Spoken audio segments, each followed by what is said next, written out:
Hi, I'm Alan Hedblum. Welcome to our show, a place to feel like you belong.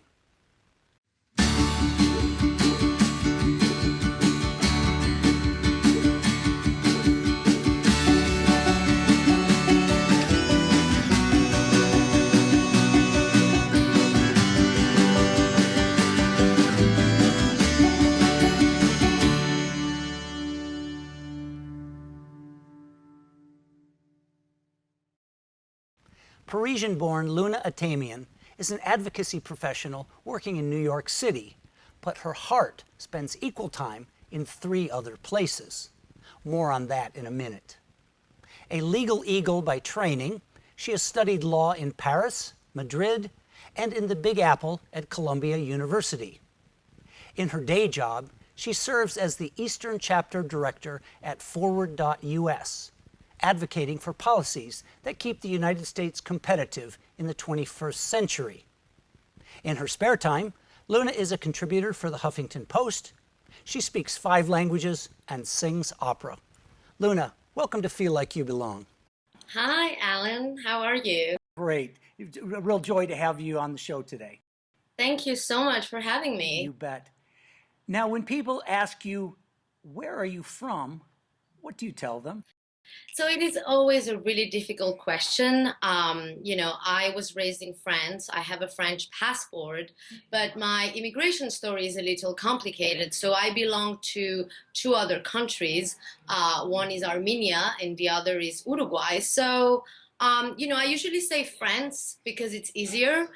It would take a long time to explain, my family story.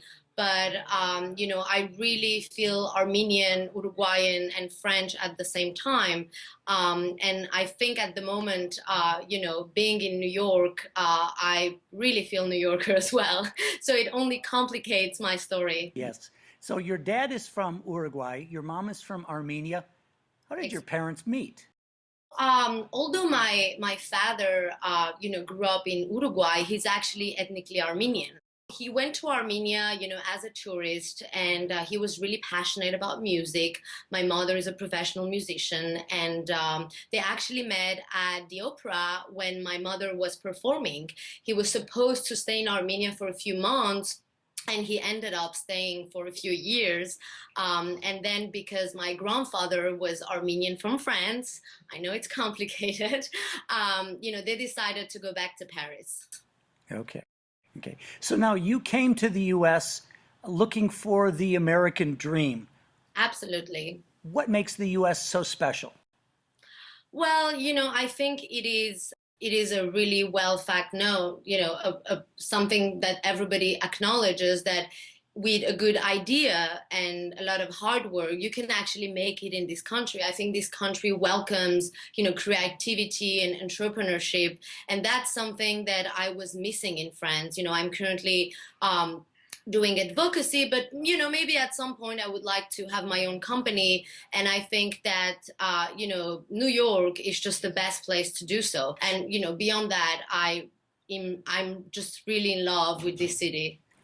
So when we were chatting earlier, we were talking about the fact that Europe has obviously a much lengthier history than the United States. And with that history, a lot of culture, a lot of traditions, beautiful architecture. Your universities are 500-700 years old. But at some point that tradition can also be a burden. We talked about that. Can you elaborate? So I think that French people and France is really attached to tradition. And, that's a good thing. But I think that when it comes to, employment and the economy and entrepreneurship, and by the way, entrepreneurship is a French word, you need to change the laws. You need to make sure it is easy for youth, for the startup community to, to just try and create value and jobs for the country. And I think another really important thing to know about France is that there is a really deep fear of failure. let's say you open your company and you actually can't make it, you will have this sort of social pressure. Whereas here in the United States, I think it is totally accepted that, you're just opening your startup. There are a lot of chances that you might fail. Sure. And I think it was uh, Thomas Edison, who said, I didn't fail 10,000 times at making a light bulb. I learned 10,000 ways not to do it before the final success. So it's a different attitude about taking risks and trial and error. Absolutely, yeah. And I think that around 1.6 millions of France, 63 million citizens lives outside of the country. And maybe, when I say that, it doesn't seem like it's a huge share. It's still up, 60% from 2000, from 2000. And I think what's pretty fascinating is that you have around, 350,000 French people that are in Great Britain, because it's so easy, it's 2 hours away from Paris. And that's about the same population as the fifth largest city in France. I think that's quite, fascinating, actually. And if there's one thing that we know about immigrants is that they are big time risk takers. And if all of the risk takers are leaving France, then who is left behind to engage in entrepreneurship? So in thinking about the organization you work for right now, Forward.us, you have some really big name founders, Bill Gates, Mark Zuckerberg. How did this organization get started? So, Mark Zuckerberg, was teaching entrepreneurship. And at the end of the class, he realized that a lot of students were undocumented. And I think this was really like a starting point for him. He thought about this issue, and he thought that, to be able to make the American dream achievable in the 21st century, we needed to do something about comprehensive immigration reform. It doesn't make sense for the economy. It doesn't make sense for the 11 million undocumented people. And, it doesn't make sense in terms of human rights. We're talking about people who, came here as kids, who grew up here. This is the only country they know. And yet, they cannot apply for colleges. They cannot, work like an American citizen would do. And this is the way it all started. He thought that this was a really pressing, important issue, and that he had the power to at least do something about it. So talk a little bit about your advocacy work. Sure. So, we've been really mobilizing the tech community, and, we've been also focused on passing comprehensive immigration reform for the past, 2 years. Immigration is such a passionate issue. You have to be ready to accept failures, to celebrate victories. But, I think that for an organization that was built, 2 years ago, we've done an incredible job at, mobilizing people, mobilizing business leaders who, either created a business here and are successful, or business leaders who had to leave the country and go to Canada or other countries because it was too difficult for them to to get a visa and be able to keep on doing their passion. Sure. And this is why it's particularly important to the tech industry. Exactly. Yeah. To get the workers that they need to keep their companies going and innovating. Exactly. Yeah, sure. You are a soprano who loves opera. How does a busy person find time to do those sorts of things? So, I'm going to be totally honest with you. Since, I came to the United States, I've been really busy. It's really important for me to work really hard. And, with the other activities that I have to do, of course, I want to maintain my social life and see friends and travel. It's been hard to take classes. I haven't been really practicing seriously, but this is definitely one of my resolutions for 2015. I would like to start, singing again, taking classes.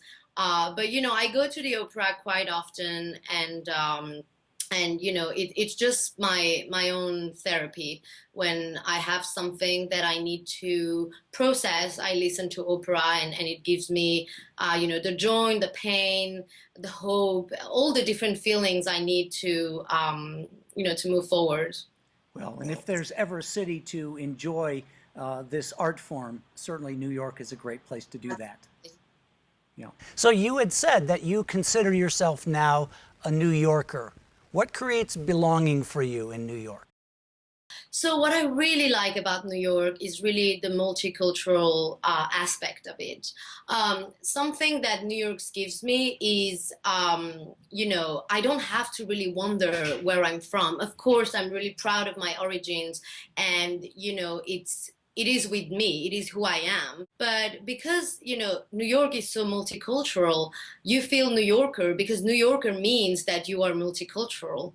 And that's a wonderful thing about it. I just love waking up in the morning and buying my newspaper. The seller is from India, then I get my coffee and the person is from Korea. That contact with immigrants, and having the possibility to share stories with them every day is such a huge privilege. And because Manhattan is so small, you really travel in so many different countries in one day. Sure, sure. So as you, we have to wrap up in just a moment here, but as you go out into New York, do you have a chance to practice all 5 of your languages? I definitely practice Spanish, not Armenian. I mean, my mother calls me every day and I try to speak Armenian with her. Practice? French, not really. I mean, I wouldn't say so. I try to speak French if I go to a French restaurant and the waiter is French. Italian, not really. So I wouldn't say yes. It happens sometimes, and I'm always happy when that happens. And where else but New York could you have that opportunity? I think New York is definitely the place, hopefully, where I will be for, a long time. Sure. So last question, besides your goal of starting up singing again, what's your next goal for this year? What would you like to achieve in the coming year? So I've been actually running, and, my maximum now is about 6K. My goal is to try doing a 10K. So hopefully, in a few months I can email you and tell you I did it. But, we'll see. We'll see. As we know, running is good for endorphins and good for stress relief. Yeah, and with a busy job, you also need some of that. Luna, it's been such a pleasure talking with you today. Thank you so much for joining us. Thank you so much, Alan. Yep. And for our viewers, stay tuned. We'll be coming back in just a moment with some tips on American culture, American language, and a little bit of humor.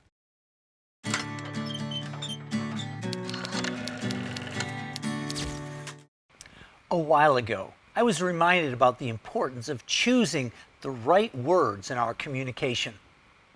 I was working with a South American client, let's call him Antonio, on his emailing skills, and I read a note he had sent to an American subordinate. Antonio started out the email like this: Tim, I want to give you some feedback. In the 3 short paragraphs that followed, Antonio, again the boss, gave Tim a compliment, shared some information, and then expressed his thanks. When I got to the bottom of the email, I was puzzled. It didn't contain what I expected, so I read it again and again. It finally occurred to me. Antonio had set Tim up for bad news, but then only shared positive things. When a native speaker writes, "I have some feedback for you," the reader is expecting criticism. If the message is from your boss, like in Tim's case, you have that heart sink feeling. The thought is, uh-oh, I did something wrong, and now I'm going to hear about it. The situation here was that Tim had only done good things. However, because the email had started with the word feedback, Tim was going to be reading the rest of the note looking for the bad news, which never came. In this case, the right word choice would have been update. When Americans hear feedback, they understand that as a warning. In short, an update is for news or something neutral, while feedback concerns quality or accuracy, and then usually something bad. I'll post a transcript of the email in our What's Up blog so you can read it for yourself. In the meantime, pay attention to the words you choose in your communication. You could be saving someone from a small heart attack.